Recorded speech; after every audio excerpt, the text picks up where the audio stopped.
știi ce ar face dacă ar sta două de hârtii? Îi ia așa, nu știu copiii. Ia de vadă, ia dus așa, de cât și știi să ia ca... Nu știu, fac așa... Să ții bine. Erau vreo 4-5 acolo mici și râdea când a văzut cățelușul. Ăla-i miau. Ia zi miau. Miau. Carla, cânti ceva? Ia cântă luminița ceva, ia să auzim noi cum cum cântă fata? La, ia cântă luminița, ia să auzim tanti. Cum cântă fata, ia. Scurge naș, ia cântă. Ia nu curge noi sus în mă. Curge noi sus în mă. Hai curge noi, cântă nu vă ce cel. Ia cântă luminița.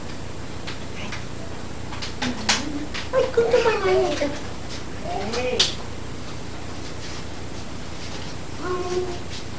Ia, citinde fata, filmul de acolo.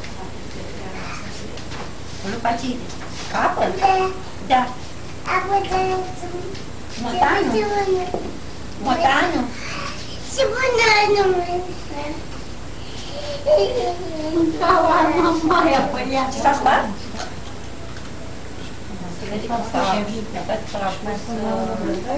Ia uite.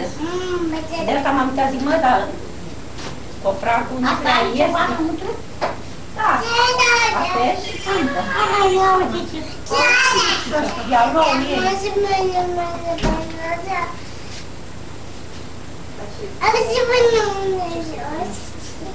Poți să vezi ce dă. Stai, să te aduce. Argigeaua.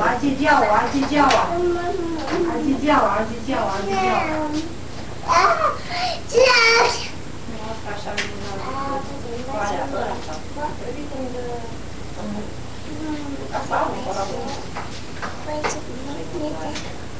afară, nu? Pune aici, Paula, pune aici și așa. Aici să o pentru la gunoi.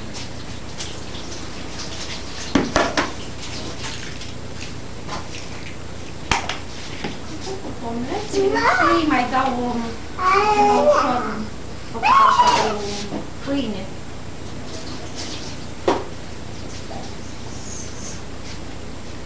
Și păi nu mi-a adus iar, știi, și mai aveam și am oprit așa și zic eu să o cer, mai fac și o mai pe ceea ce... Noi vrem să luăm un aparat de la de făcut pâine când vom putea.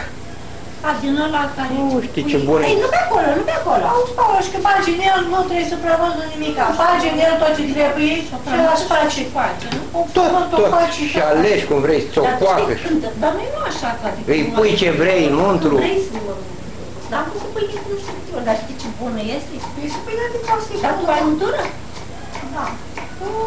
Când mai vin, am untură de la Nina Club. Da, cum mi-ai spus că ai untură. Am o untură și o țin în congelator, mai am și în cutii. Și chiar mă gândeam ce să fac cu ea.